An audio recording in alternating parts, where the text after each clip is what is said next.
오늘 아침 저녁에 주님의 말씀은 요한복음 7장 53절부터 8장 11절까지입니다.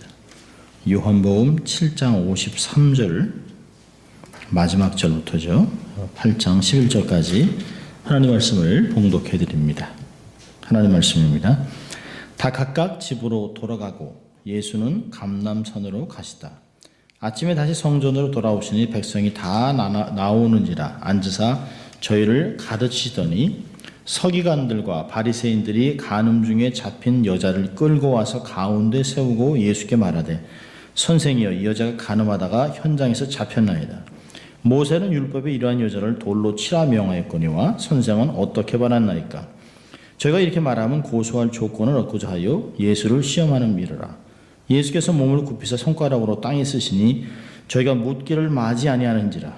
이에 일어나 가라사대 너희 중에 죄 없는 자가 먼저 돌로 치라 하시고 다시 몸을 굽히사 손가락으로 땅에 쓰시니 저희가 이 말씀을 듣고 양심의 가책을 받아 어른으로 시작하여 젊은이까지 하나씩 나가고 오직 예수와 그 가운데 섰던 여자만 남았더라. 예수께서 일어나서 여자 외에 아무것도 없는 곳을 보시고 이르시되 여자여 너를 고소하던 그들이 어디 있느냐?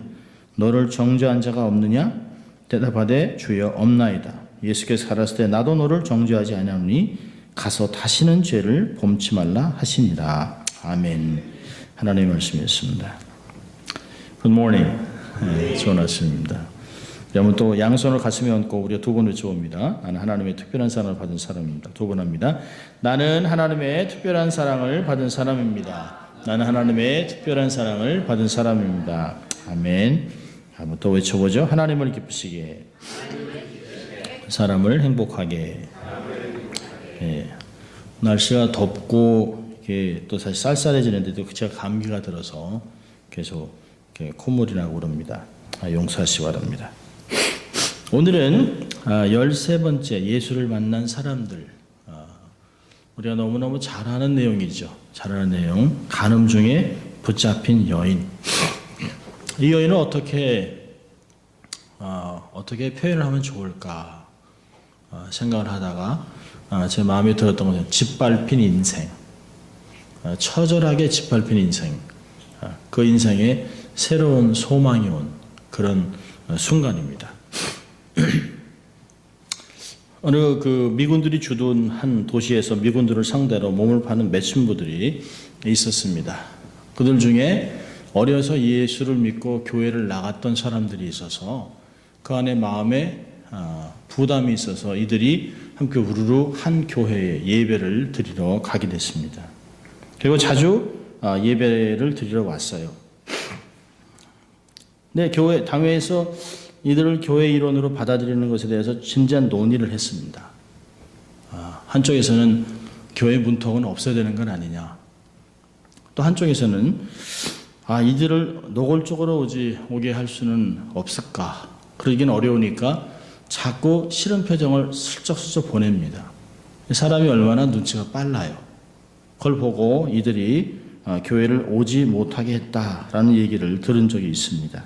자, 그런데 이 매춘부들 중에서 몇몇 사람이 변해서 간증을 할 때 자기들을 교회에 오지 못하게 눈치를 준 사람들이 은밀한 고객들이었다고 충격적인 고백을 했습니다. 이게 뭡니까? 이게 죄인들이라고 아주 천한 직업이라고 몸을 팔아 생계를 유지한다고 손가락질도 하던 교회의 중직자들이 뒤로는 술집을 가고 창류촌을 가면서 더러운 못된 짓은 다 했습니다. 그러니까 그들이 자기의 죄가 드러날까 봐 두려워서 성경을 말씀을 가지고 창녀의 돈은 헌금은 받지도 말라 했다라고 하는 말씀을 가지고 교회를 어렵게 하고 발언했던 것이죠. 여러분 세상에 의인은 한 명도 없습니다. 다 죄인입니다. 단지 잡히지 않고 드러나지 않았기 때문에 그런 것이 다 죄인입니다. 우리는 은혜를 받은 죄인이죠. 아직 예수를 모르는 사람은 아직 예수를 발견하지 못한 죄인입니다. 자, 오늘 본문의 배경을 보면 8장은 초막절 명절이 끝난 다음 날입니다. 그 다음 날 예수님께서 성전에 들어가실 때 생긴 일이에요. 예수님은 초막절의 마지막 날 성전에서 7장 37절 38절을 보면 이렇게 말씀하십니다. 요한복음 7장 37절부터 보면 명절 끝날 곧 큰 날에 예수께서 서서 외쳐 가라사대 누구든지 목마르거든 내게로 와서 마시라. 나를 믿는 자는 성경이 이룬 것 같이 그 배에서 생수의 강이 흘러나리라 하시니라. 그러니까 사람들이 예수를 잡으려 하는 사람들이 있습니다. 44절 보니까 예수를 그 중에는 그를 잡고자 하는 자들도 있으나 손을 대는 자가 없었더라. 그리고 그 쭉 내려간 후에 다 집으로 돌아갔다가 예수님이 감람산에 가서 쉬시고 다시 그 다음 날 성전으로 들어와서 말씀을 가르치는 현장입니다. 이때 종교인들이 나타나요. 얼마나 무례한지 모릅니다. 예수가 감람산에 쉬시고 아침에 성전에 들어왔어요. 2절 보니까 아침에 다시 성전으로 들어오셨습니다. 백성이 다 나왔어요. 그리고 성전에서 말씀을 가르칩니다. 자, 여러분 여기서 중요하게 이해할 게 뭐냐면 유대 율법에 따르면 큰 명절 다음 날은 안식일로 지켜야 합니다. 그런 날은 어떤 일도 할 수 없어요. 예수님이 명절 8째 날 성전 경내에 들어오셨습니다. 그러니까 사람들이 군중이 모였어요. 말씀을 가르침을 받기 위해서. 그래서 평상시 하듯이 랍비가 존경 많은 랍비가 가르칠 때 늘 앉아서 가르치는 것이 권위를 가지고 백성들에게 말씀을 가르치기 시작했습니다. 그런데 보니까 3절에 서기관들과 바리새인들이 갑자기 불쑥 나타나 청중이 지켜보는 가운데 예수의 말씀을 가로막습니다. 그리고 자신들이 전날 밤에 붙잡은 여자를 데려와서 그녀가 간음하는 현장에서 잡혔다라고 얘기를 해요. 사실은 그건 예를 들어서 얘기할 수도 있는 거 아닙니까? 얘기를 하다 혹시 이러이러한 있을 때 예수님이 어떻게 해야 됩니까? 라고 한 것이 아니에요. 사실은 이 종교인들이 바리새인과 율법사들이 서기관들이 이 여인을 끌고 왔습니다. 자기가 끌고 오진 않았겠죠. 아마 종교 경찰이라든지 아마 성전 경찰들을 데리고 끌고 왔을 것이에요. 아마 여자를 무자비하게 끌고 왔을 것입니다. 현장에서 잡힌 여자는 돌로 맞아 죽을 것을 각오하고 있는 것이에요. 이제 목숨은 다 그들에게 달려 있습니다. 주위의 사람들을 자극하고 많은 사람들이 몰려듭니다. 여기서 얘기했겠죠? 돌로 쳐 죽이자. 몰려든 사람들 가운데 여인은 오열하고 있고 얼굴도 못 들고 아마 가만히 울고만 있었겠죠. 이 죽은 목숨이니까요. 소위 바리새인과 그 서기관들, 소위 종교 전문가들이 이 간음한 여인에 대해서 어떻게 처리해야 할지 예수님께 묻습니다. 여기 보니까 7절에 저희가 묻기를 마지 아니하는지라 계속 kept on questioning him. 여러 사람이 계속 반복해 얘기합니다. 이거 어떻게 하실지 대답을 해보세요. 대답을 내놔요. 당신이 랍비인데 대답을 하라고 라고 계속 강요하고 있습니다. 여러분 바리새인들과 서기관들은 간음한 여인을 모세법에 의해서 율법에서 어떻게 해야 되는지 누구보다 잘 알고 있는 사람들입니다. 신명기 22장 22절에 보면 남자가 유부녀와 통관함을 보거든 그 통관한 남자고 여자를 둘 다 죽여 이스라엘 중에 악을 제거할지어다. 그러니까 이들은 이 여인을 어떻게 해야 되는지 뻔한 답을 가지고 나온 것이에요. 여러분 전날 종교 지도자들이 뭐라고 얘기했냐면 7장으로 가보세요. 7장 49절 보면 사람들이 이제 이야기를 합니다. 이렇게 얘기하는 사람이 없었습니다. 그러니까 48절에 당국자들이나 바리새인 중에 그를 믿는 자가 있느냐? 49절 율법을 알지 못하는 이 무리는 저주를 받은 자다. 율법을 알지도 못하는 백성이라고 저주를 막 퍼붓습니다. 이렇게 율법에 목을 매는 자들이 어찌하여 여자만 잡아왔냐는 것이에요. 율법을 실현한다는 이름으로 율법을 사실은 어기고 있습니다. 이제 진짜 속내는 뭘까요? 여인을 돌로 쳐 죽이는 것이 아니에요. 율법 준수가 아닙니다. 예수님을 공개적으로 망신시키는 것이에요. 6절에 그러잖아요. 저들이 이렇게 말하면 고소할 조건 얻고자여 예수를 시험함이라. 함정을 파는 것이에요. 여러분, 서기관이나 바리새인들은 이 여인을 그냥 일회용 소모품으로 보는 것이에요. 여러분, 바리새인이나 서기관들이 누굴까요? 이스라엘의 종교적인 목자들입니다. 종교적인 목자라면, 그들이 율법의 전문가들이라면 하나님의 마음을 이해하고 하나님의 사랑으로 백성들을 돌보고 권면하고 어렵고 힘든 자들에게 길을 열어주고 관용을 베풀어주는 게 목자들이에요. 근데 이들은 아모스가 얘기하는 것 같이 자기의 배만 채울 원하는 악한 목자, 못된 목자라고 얘기하는 것이에요. 거룩한 채 하면서 외식하는 이들, 예수님은 이들을 독사의 자식이라고 그러지 않았습니까? 외식하는 자들이라고 얘기했습니다. 자기들의 숨은 죄는 숨긴 채 남의 죄를 지적하고 정죄하기에 급급한 이중적인 이율배반적인 삶을 살아가고 있습니다. 여러분, 현대에도 여러분 율법은 중요한 것이에요. 그러나 율법주의자가 되면 안 됩니다. 현대에도 존재하는 율법주의자들은 타인을 쉽게 판단하고 정죄하면서 종교의 가면을 쓰고 아주 거룩한 척합니다. 어떤 글에 이런 내용이 있어서 몇 가지를 발췌해 보았는데요. 한번 잘 들어보세요. 기독교인들을 얘기하는 것이에요. 남이 손바닥만한 성경책을 가지고 다니면 경건하지 못하기 때문이고, 내가 작은 성경을 가지고 다닐 이유는 활동적인 신앙이기 때문이다. 남이 기도를 길게 하면 주책이 없는 까닭이고, 내가 기도를 길게 하는 까닭은 정성을 다하기 때문이다. 남이 예배에 참석하지 않는 것은 신앙이 없기 때문이고, 내가 예배에 빠지는 것은 하나님은 어디나 계신다는 성숙한 신앙 때문이다. 남이 넓은 집으로 이사를 하면 예수님은 머리 둘 곳이 없었는데 라는 말씀이 생각나고, 내가 넓은 집으로 이사를 하면 내 지경을 넓히리니 라는 말씀이 떠오른다.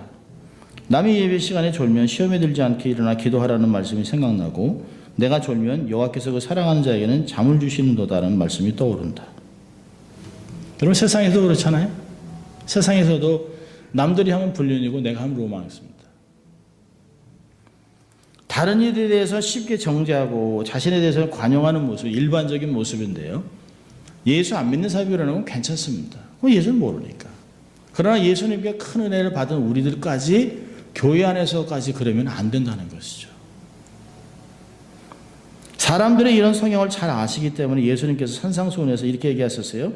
마태복음 7장 3절에 어찌하여 형제의 눈 속에 있는 티는 보고 내 눈 속에 있는 들보는 깨닫지 못하느냐. 내 눈에 들보를 빼고 형제의 밝히 보고 그 후에 형제의 눈에 티를 빼주라는 것이에요. 자, 오늘 보고 싶은 것은 예수님의 반응입니다. 6절을 보면 이들이 와서 막 계속 예수님에게 시험하고자 이렇게 얘기를 할 때 예수님께서 말도 안 하시고요. 몸을 굽히사 손가락으로 땅에 쓰셨다. 여러분, 유독하게 신약에 손가락으로 땅에다 글을 쓰셨다는 말은 나옵니다. 구약에는 딱 2번밖에 나오지 않고요. 신약에는 딱 1번밖에 나오지 않습니다. 몸을 굽히사 손가락으로 땅에 글을 썼다라고 하는 것은 율법과 그 당시의 미시나를 좀 배경을 이해해야만 알 수 있는 글입니다. 이 말이 뭐냐면, 여러분, 명절 다음 날은 뭐라 하십니까? 안식일로 지켜야 합니다. 안식일에 가장 중요한 건 뭘까요? 아무것도 안 하는 것이에요. 쉬는 것입니다. 여러분, 랍비들이나 서기관들은 글 쓰는 것이 직업이에요. 그런데 글을 쓰면 일이 됩니다. 그래서 영구적으로 남기고 펜을 써서 잉크를 찍어서 쓰면 그건 일이에요. 그런데 이 랍비들이나 이 서기관들이 땅에다 글을 쓰는 것은 괜찮아요. 왜냐하면 바람이 불면 글자가 다 없어지기 때문에, 영구히 남는 것이 아니기 때문에 일이 아닙니다. 그래서 이것은 허용되는 것이에요. 서기관과 바리새인들에게 한 예수님의 첫 반응이 몸을 굽혀 당신 손가락으로 흙에 글을 쓰는 것이에요. 이게 무슨 얘기입니까? 예수님이 서기관들에게 말하는 것이에요. 사실 자기가 누굽니까? 율법을 주신 분이잖아요. 나는 내가 준 율법도 잘 알고 너희들이 율법을 지금 어떻게 해석하고 있는가까지도 안다는 것이. 그 당시에 있는 그 쓰여진 말씀과 구전, 오럴 트래디션, 말로 계속 전달된 장로 유전까지 미시나를 혼합 꿰뚫고 있다는 것이에요. 예수님은 이렇게 얘기하시는 거예요. 나는 무식한 촌놈이 아니다. 율법도 알고 요새 율법을 어떻게 해석하는지도 알고 훤히 알고 있다. 오늘 안식일로 지켜야 할 날이지 너희는 내가 율법을 제대로 지키는지 감시하려는 거겠지. 나는 흙에다 썼다. 이렇게 글을 쓰는 것은 안식일에도 할 수 있는 것 아니냐? 사실은 바리새인이나 서기관들이 얼마나 충격적이었겠습니까? 아마 글을 쓰는 거 보고 깜짝 놀랐을 것이에요. 자, 문제는 무엇을 썼을까요? 이게 오랜 2000년 동안 역사학자들은 계속해서 반복해서 이것을 해석하려고 애를 썼습니다. 저는 최근에 소천하신 케네스 베일리 목사님이 하신 내용을 맞다고 좀 동의를 합니다. 이분이 이렇게 주장했어요. 예수는 죽음이나 저 여자를 죽여라 돌로 쳐라 같은 말을 썼을 것이다. 왜냐하면 예수가 이해하시는 말씀은 그가 사형을 선고하셨음을 전제한다. 그는 모세율법을 엄격히 지키는 쪽을 택하셨다. 두 가지 내용을 할 수 있는데요. 만약에 돌로 쳐 죽여라 그러면 밀란이 일어납니다. 돌로 치면 항상 그 당시에는 로마 군인들이 명절 때 밀란이 일어나기 때문에 성전 뜰 안에 로마 군인들이 그 길을 만들어 놓고 위에서 다닙니다. 그래서 로마 군인들이 이렇게 옆에서 보고 있다가 밀란이 나면 바로 군인들이 내려가요. 그러니까 돌로 사람을 쳐 죽이면 엄청난 사건이에요. 사람을 죽이는 것이기 때문에. 그 책임은 누가 집니까? 예수가 지는 것이에요. 자, 근데 돌로 쳐라 그러면 지금까지 용서하라, 사랑하라, 관용을 베풀었던 예수님의 가르침은 아무것도 아닌 것이에요. 그래서 이것도 못하고 저것도 못하게 하고 이 상황에서 예수님이 그들이 얘기하는 것을 그대로 갚아주고 있습니다. 자, 7절에 뭐라고 했냐면 예수님이 글을 쓰신 후에 일어나 가라사대 너희 중에 죄 없는 자가 먼저 돌로 치라. 이게 가장 중요한 것입니다. 예수는 이런 판결을 내린 후에 사실은 땅에다가 돌로 쳐 죽여라, 죽음, 사형 이런 것들을 쓴 후에 판결 집행 방법을 선언합니다. 죄 없는 자 중에 먼저 나와 돌로 쳐라. 여러분 군중석에서 우르르 돌을 던지면 사실은 이 여자가 돌에 맞아 죽어도 책임지지 않습니다. 여러 명이 돌을 던지기 때문에 상관이 없어요. 그러니까 예수가 얘기하죠. 죄 없는 자가 먼저 돌로 치라. 그렇다면 군중석에 한 사람 한 사람이 자기 얼굴과 자기의 이름을 다 드러내야 돼요. 그러니까 나온다는 게 뭘까요? 나는 죄가 없다는 거예요. 내가 죄가 없으니까 내가 돌로 쳐 죽일 수 있다는 것이에요. 각 사람의 이 행위에 가담한 책임을 인정하고 요구하라는 것이에요. 자, 여기서 중동 문화가 중요합니다. 이 중동 문화에서는 가문의 명예를 아주 중요하게 생각합니다. 중동 문화에서는 이것이 틀렸다 옳다라고 얘기하지 않습니다. 이것이 부끄러운 일이라고 얘기를 합니다. 그러니까 남자나 여자나 가문의 명예를 할 것이냐 아니면 부끄러운 것이냐. 특별히 지금도 2017년 지금 현대를 살아가는 중동 가운데서도 성적인 문제가 일어나면 가문의 명예를 해서 명예살인으로 가족이 그 딸이나 여동생을 죽입니다. 그 여동생을 가문의 명예 때 죽이면 오히려 그 동네에서는 그 가문을 존중해요. 명예라는 것은 목숨을 거는 것이에요. 자, 여기서 만약에 어떤 사람이 누군가가 군중 속에서 자기가 죄 없다고 와서 돌로 쳐 죽인다면 여러분 유대인 사회예요. 유대인 사회면 적어도 구약의 성경을 꿰차고 있는 사람들입니다. 이사야 53장 6절에 이랬습니다. 우리는 다 양 같아 다 제 갈 길로 갔다. 이런 것을 보면 사람은 그 사람의 행동을 두고두고 보면서 수치스럽게 여길 겁니다. 또 전도서 7장 20절은 선을 행하고 죄를 범치 아니하는 의인은 세상에 아주 없느니라고 말하고 있어요. 이 본문이 제대로 내려오면서 이 세상에 의인은 하나도 없다라고 얘기를 했어요. 죄가 없는 사람은 이 세상에 한 명도 없다. 그걸 모두 다 알고 있는 거예요. 그런데 어떤 사람이 턱 나와서 내가 죄가 없다고 돌로 치면 그 사람은 그 자기와 자기의 가정에 수치를 얻는 것이에요. 그러니까 어느 종교 지도자가 감히 자기가 죄가 없다고 주장할 수 있겠습니까? 여러분, 예수님이 너희 중에 죄가 없는 자 가서 먼저 돌로 치라고 하는 순간 역전돼 버렸어요. 순서가. 장면이 순식간에 극적으로 변해버렸습니다. 예수를 대적하는 자들이 이제 압박을 느끼죠. 결정을 내려야 되잖아요. 중동이나 동양지방에서는 어떤 상황이 되면 자연스럽게 그 지역에서 가장 명예롭고 가장 나이 많은 연장자가 어떻게 행동하는 것을 봅니다. 여러분, 성경에 어떻게 기록했는지 잘 보세요. 어른부터 젊은이까지, 어린아이까지 순서대로 갔습니다. 누가 먼저 했어요? 사람들이 돌을 쥐고 우리 저 어른이, 이장님이, 면장님이, 우리 종교 지도자가 돌을 던지면 어떻게 할까라고 보고 있는데 그 사람이 돌을 턱 넣고 갑니다. 그러면 어떻게 해야 되죠? 다 따라 해야 되는 것이죠. 연장자가 예수의 도전에 반응할 동기가 갖고 있는가 없는 걸 살펴보다가 나이 많은 이로부터 가장 어린애까지 부끄러움을 당하고 그 자리를 떠나요.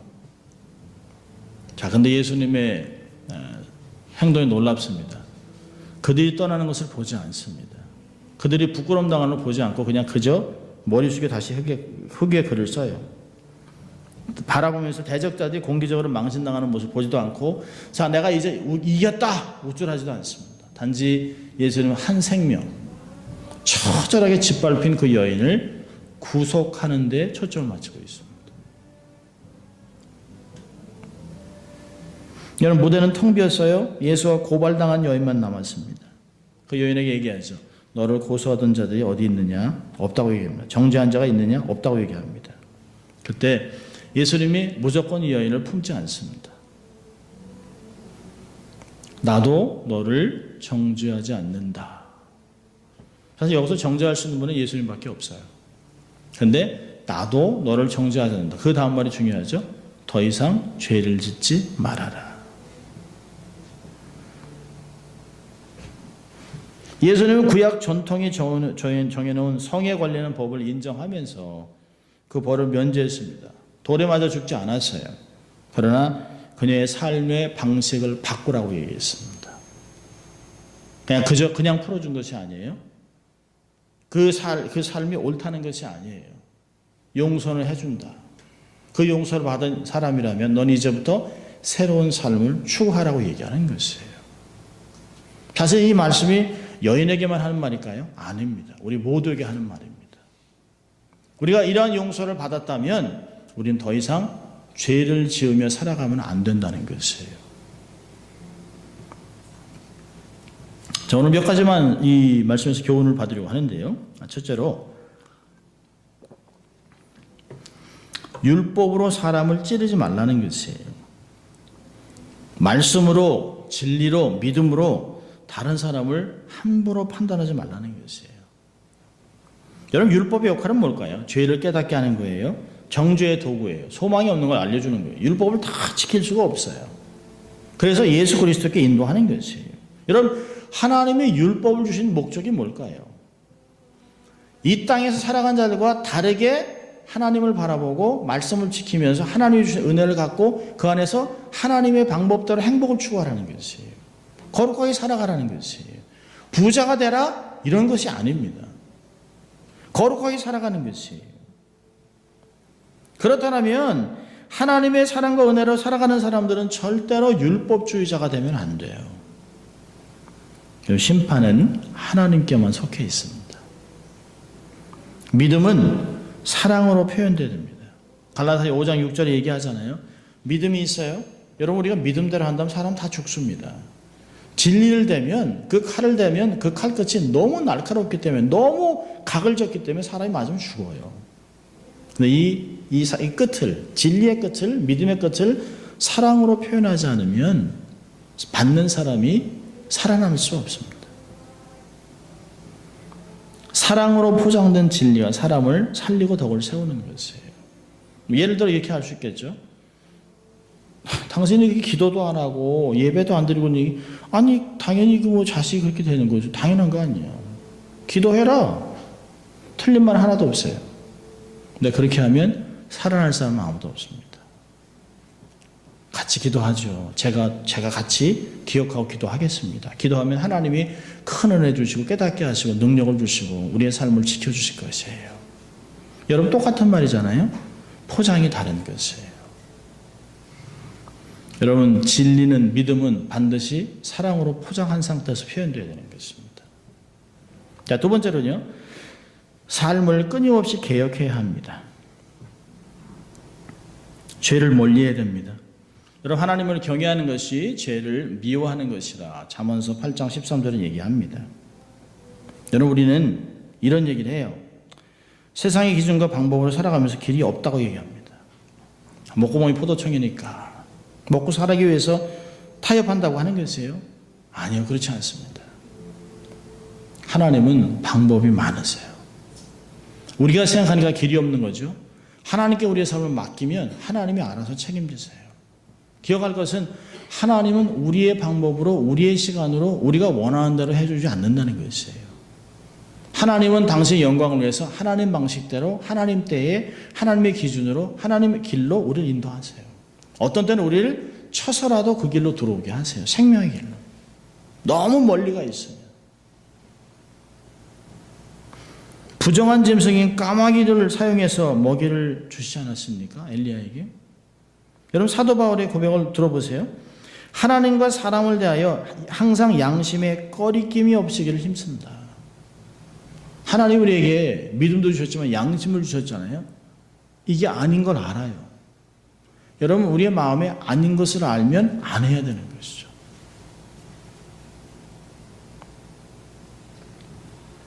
빌립보서 4장 19절에 나의 하나님이 그리스도 예수 안에서 영광 가운데 그 풍성한 너희 모든 쓸 것을 채우신다. 이 말을 믿으라는 것이에요. 여러분 우리의 삶을 끊임없이 개혁할 수 있는 근원이 어디서 나올까요? 내가 하나님을 믿기 때문에 그렇습니다. 하나님의 도우심을 간구해야 돼요. 인도함을 받으셔야 돼요. 말씀을 구체적으로 실천하며 살아야 합니다. 여러분 하늘이 무너져도 솟아날 구멍이 있어요. 그건 세상에서 하는 얘기가 아니에요. 성경이 얘기하는 것이에요. 하나님은 길이 많습니다. 이사야에서 얘기하잖아요. 뜻밖의 일을 행하시는 하나님.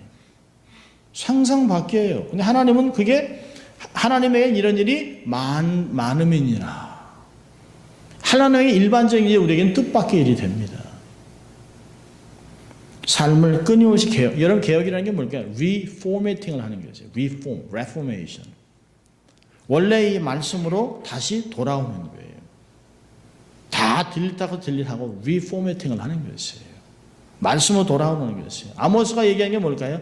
너의 삶을 개혁하라. Reform your ways and action.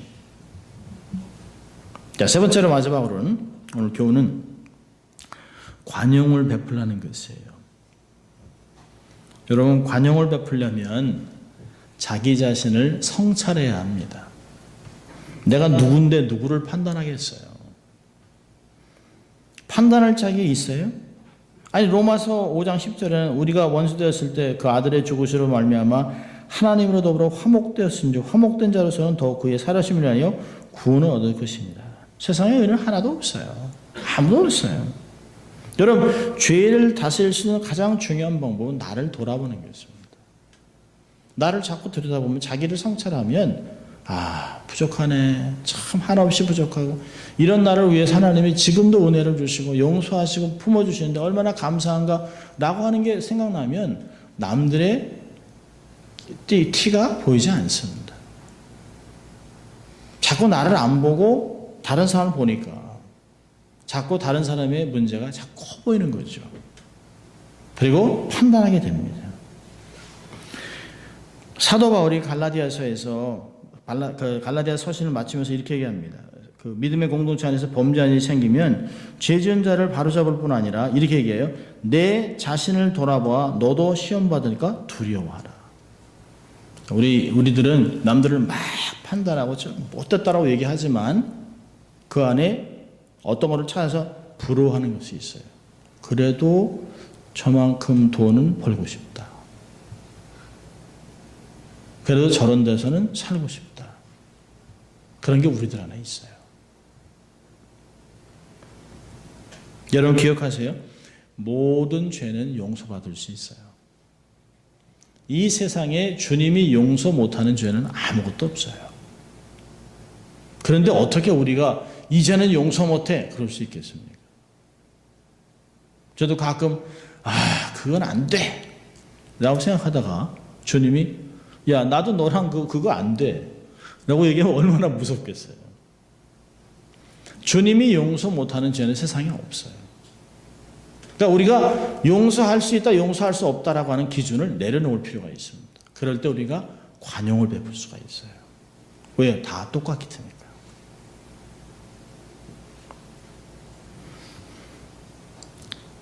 기독교인들은 우리가 어떤 사람인지 알아야 되는데요. 골로새 2장 10절은 뭐래요? 골로새서 2장 13절은 우리의 모든 죄를 사하셨다고 얘기합니다. 우리의 모든 죄. 우리는 어떤 사람의 잘못을 요거는 용서하고 요거는 못한다 라고 하면 안 된다는 것이에요. 모든 죄를 용서해 주셨다면 모든 죄를 용서할 필요가 있습니다. 여러분 용서는 관용은 하나님께 우리가 마음을 둘 때 가능해요. 하나님의 마음을 품을 때 가능한 것입니다. 기억하세요. 그리스도 안에서 우리에게 더 이상 정죄함은 없어요. 하나님이 정죄하지 않는데 그렇다면 교회는 문턱이 없습니다. 사람을 판단할 자격이 없어요. 누군가도 들어와서 어느 누구라도 들어와서 하나님을 만나고 마음껏 예배를 드릴 수 있는 것이 교회입니다. 그게 기독교 공동체라고 하는 것이에요. 여러분 뉴욕에 라구아디아 공항이라고 있는데요. 그것은 라구아디아 미국의 뉴욕 시장이 있었어요. 그는 역대 뉴욕 시장 중에서 가장 훌륭한 시장으로 존중받고 있는데요. 그 사람이 한때 뉴욕시의 재판소에 판사로 일하는 날이 있었습니다. 어느 날 한 노인이 가게에서 빵을 훔치다가 붙잡혀 잡혀왔어요. 그래서 왜 빵을 훔쳤냐라고 판사가 물었습니다. 그래서 이 노인이 그랬어요. 길을 가는데 배가 너무 고파서 저도 모르게 빵을 훔쳤습니다. 그러자 라구아디아 판사는 그 노인에게 절도죄로 10불을 선고했습니다.